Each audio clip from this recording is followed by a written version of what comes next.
নমস্কার প্রিয় বিয়ার, আপনারা দেখছেন খবর তরঙ্গ। 5 আগস্ট থেকে হিন্দু বাড়ি এবং মন্দিরে আক্রমণের পর আর সহ্য করতে না পারে বাংলাদেশের হিন্দুরা ঢাকা সহ সারা দেশে 9 আগস্ট এবং 10 আগস্ট প্রতিবাদে নামলেন এবং প্রতিবাদে সারা দেশকে জানিয়ে দিলেন যে তারা আক্রান্ত হচ্ছেন, তারা অত্যাচারের শিকার হচ্ছেন সেই বাঙালির দ্বারা বাঙালিকে, এবং সেই প্রতিবাদ মিছিল থেকে তারা বলতে বাধ্য হচ্ছেন, তোমার দেশ আমার দেশ, বাংলাদেশ বাংলাদেশ, আমি কে তুমি কে, বাঙালি বাঙালি।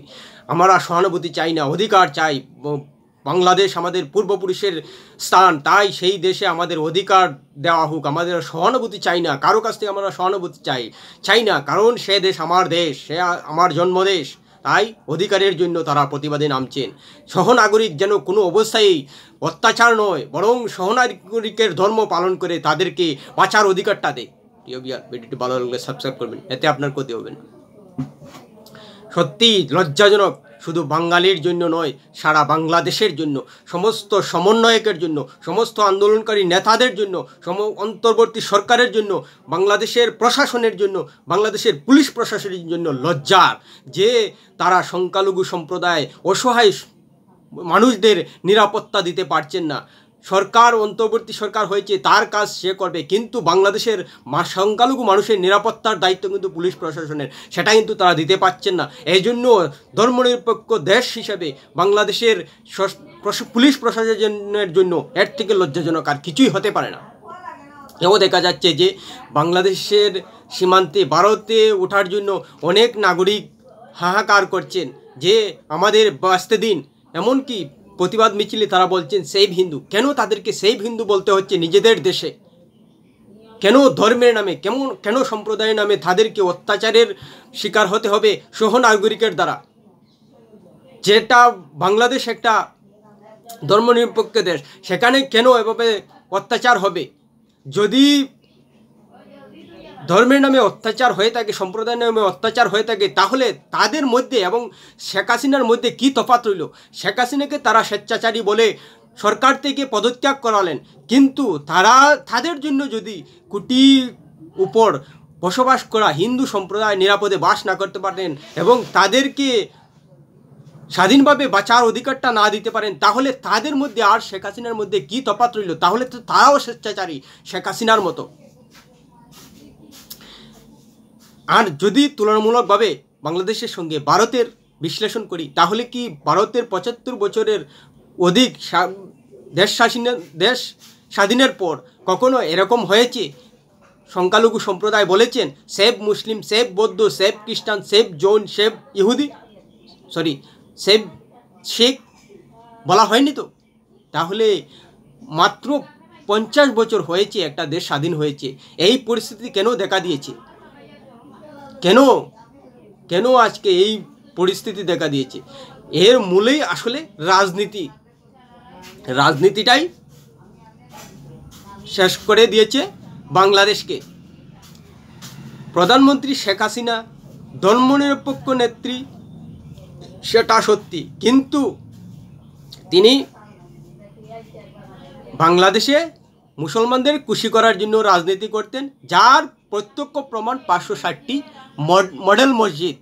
অন্যদিকে ভারতে বিজেপি কিন্তু ধর্ম নিরপেক্ষতা না হলেও ধর্ম নিয়ে রাজনীতি করলেও কোনো ধর্মকে তুষণের রাজনীতিতে যায় না, যেটা কংগ্রেস, সপা, জেডিইউ, আরজেডি, তৃণমূল কংগ্রেসের মতো বড় বড় রাজনৈতিক দলগুলো করে। তারা মুসলমানদের সন্তুষ্ট করার জন্য তুষণের রাজনীতি করে। মুসলমান তাদের ধর্মীয় অধিকার পাক এবং ধর্মীয় বিধিবিধানে তাদের জীবন নির্বাহ করুক, সেটা চায়, এবং তাদেরকে খুশি করতেই তারা নানাভাবে চেষ্টা করে যাচ্ছে। তেমনি বাংলাদেশেও মুসলমানদের খুশি করার জন্য শেখ হাসিনা চেষ্টা করে যাচ্ছেন। কিন্তু সমস্যাটা হচ্ছে যে বাংলাদেশে মুসলিম প্রধানমন্ত্রী সত্ত্বেও তারা সন্তুষ্ট নয়, তারা আরও কঠোর এবং মৌলবাদে বিশ্বাসী একটা দেশ চাইছে, যার কারণে এভাবে শেখ হাসিনার প্রতি অসন্তোষ রয়েছে। তারা স্বেচ্ছাচারী একটা সমাজ ব্যবস্থা চাইছে, যেখানে বাংলাদেশের আর কোনো সম্প্রদায় বসবাস করবে না, শুধু এক ধর্মের মানুষ বসবাস করবেন, তাহলে স্বেচ্ছাচারী মানুষের সঙ্গে তাদের আর কি তফাৎ রইল? অন্যান্য ধর্মের মানুষ বাংলাদেশে স্বাধীনভাবে কোনো অত্যাচারের শিকার না হয়ে, কোনো সম্প্রদায়গত বিদ্বেষের শিকার না হয়ে স্বাধীনভাবে বসবাস করতে পারবে, তাহলেই তো স্বাধীন হবে। তাহলে যারা আজকে বাংলাদেশ পুনরায় স্বাধীন হলো, দ্বিতীয়বার স্বাধীন হলো বলছেন, তাহলে কোথায় তাদের স্বাধীনতা রইল? যেখানে সংখ্যালঘু সম্প্রদায় নিজেদেরকে হামলার হাত থেকে বাঁচার জন্য ভারতের শরণাপন্ন হতে হচ্ছে এবং নিজেদেরকে সেভ হিন্দু বলে প্রতিবাদ করতে হচ্ছে, তাহলে কোথায় রইল তাদের স্বাধীনতা? দেশের একটা অংশকে পরাধীনের চাতাকলে ফেলে দিয়ে কোনো অবস্থায় স্বাধীন শব্দ উচ্চারণ করা যায় না, কারণ স্বাধীন একটা মহান শব্দ। সেই শব্দ খুবই লজ্জাজনক। যারা দেশের মানুষকে অত্যাচার লাঞ্ছিত করার পর স্বাধীন শব্দ উচ্চারণ করছেন, কোনো অবস্থায় সেই মহান শব্দ তাদের মুখে মানায় না। আর যারা ভারতে থেকে বলছে এসব ফেক নিউজ, তারা এবার কি বলবেন? আসলে যারা বাংলাদেশে হিন্দুদের এবং হিন্দু মন্দিরে আক্রমণ করছে, তাদের থেকে বড় সাম্প্রদায়িক যারা ভারতে ফেক নিউজ বলে প্রচার করছে, আসলে তারা সম্প্রদায়গতভাবে এবং সাম্প্রদায়িকভাবে যেসব সংখ্যালঘুদের উপর বাংলাদেশে আক্রমণ হয়েছে, সেসব টাকা দেওয়ার জন্যই তারা সক্রিয় হয়েছেন। আমি বলবো যে যারা আক্রমণ করেছে তাদের থেকে বড় শত্রু, মানবতার শত্রু, তাদের থেকে বড় সাম্প্রদায়িক সেই তথাকথিত ফেক নিউজ বলা প্রতিক্রিয়াশীল মানুষগুলো। না হলে তারা কোনো অবস্থায় এভাবে ডেকে দেওয়ার জন্য চেষ্টা করতো না। অবশ্যই তারা সত্যটা প্রকাশ করে সামনে আনতো। ভারতে যখন কোথাও ছোটোখাটো ঘটনা ঘটে বা মৃত্যুর ঘটনা ঘটে, ছোটোখাটো হতে পারে না, সেটা যে কোনো সাম্প্রদায়িক অত্যাচার, সেটা কোনো অবস্থায় ছোটোখাটো হতে পারে না, মুখ থেকে বেরিয়ে গেছে বলছি যে খুবই দৃষ্টিকটু এবং সেটা ভারতে গুরুত্ব সহকারে প্রচার হয়। তাহলে বাংলাদেশে হচ্ছে না কেন?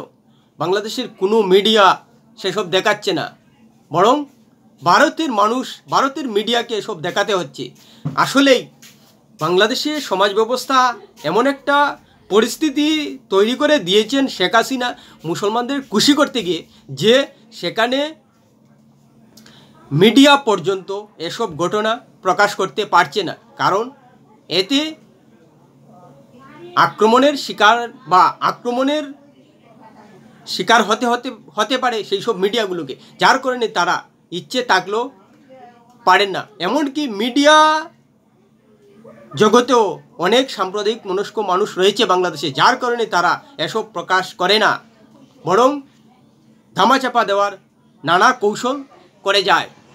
আর এজন্যই সেসব প্রকাশ হয় না। আর যার কারণে ভারতের তথাকথিত প্রতিক্রিয়াশীল মানুষগুলো ফেক নিউজ বলছে যে বাংলাদেশের টেলিভিশনে এসব প্রকাশ হয় না আর পত্রপত্রিকায় এসব প্রকাশ হয় না। আসলে সম্প্রদায়গত দিক দিয়ে বাংলাদেশে প্রায় সবাই বিষয়টা ধামাচাপা দেওয়ার চেষ্টা করছে, যার কারণে সেখানে প্রকাশ হয় না। অথচ আমরা ভারতে থেকে লাগাতার খবর দেখতে পাচ্ছি, লাগাতার জানতে পারছি। এমনকি ইউটিউব ব্লগার আসাদ নূর এবং বিখ্যাত লেখিকা তসলিমা নাসরিনের ফেসবুক পেজে গিয়ে একটু উকি দিলেই দেখতে পারবেন যে কী পরিমাণ অত্যাচারের ঘটনা সামনে আসছে। তাহলে এভাবে ফেক নিউজ বলে সেই সাম্প্রদায়িক মনোভাব সম্পন্ন ব্যক্তিগুলো কি বোঝাতে চাইছেন? আসলেই তারা গোড়া থেকেই সাম্প্রদায়িক। তারা নিজেদের বিবেক বিবেচনা করুন, যে নিজেদের যাচাই করুন কেন তারা এভাবে সত্যটা লুকাতে চাইছেন। নিশ্চিতভাবে তাদের সাম্প্রদায়িক মানসিকতা রয়েছে, না হলে একটা ঘটনা, শুধু একটা নয়, হাজার হাজার ঘটনা ঘটছে, সেসবকে ফেক নিউজ বলে এড়িয়ে দিতে চাইছে। যদি একটা দুটো ঘটনা হতো তাহলে বুঝতাম বাড়াবাড়ি হয়ে যাচ্ছে, কিন্তু একটা দুটো ঘটনা তো প্রায় 56টা জেলায় ঘটনা ঘটেছে। 56টা জেলায় মানেই তো 56টার অধিক ঘটনা ঘটেছে। তাহলে সত্যি শুধু বাংলাদেশের জন্য নয়, পুরো বিশ্বের বাঙালিদের জন্য লজ্জাজনক। কেননা যেসব বাঙালি বা ভারতের যেসব বাঙালি নিজেদেরকে অসাম্প্রদায়িক মনোভাব সম্পন্ন ভাবেন এবং হিন্দু মুসলমান ভাই ভাই বলেন, তারা আজকে লজ্জার মধ্যে পড়বেন। কেননা বাঙালিকে বাংলাদেশে লাঞ্ছনা, অত্যাচার এবং নির্যাতন করছে শুধু সম্প্রদায়ের নামে। ভারতে যেসব বাঙালি বিশেষ করে পশ্চিমবঙ্গ, ত্রিপুরা এবং আসামে অসাম্প্রদায়িক সম্প্রীতি দেখাচ্ছেন, সেটা ধূলিসাৎ হয়ে যাচ্ছে বাংলাদেশের সেই লজ্জাজনক ঘটনার জন্য। প্রিয় ভিউয়ার, ভিডিওটি ভালো লাগলে লাইক শেয়ার কমেন্ট করবেন।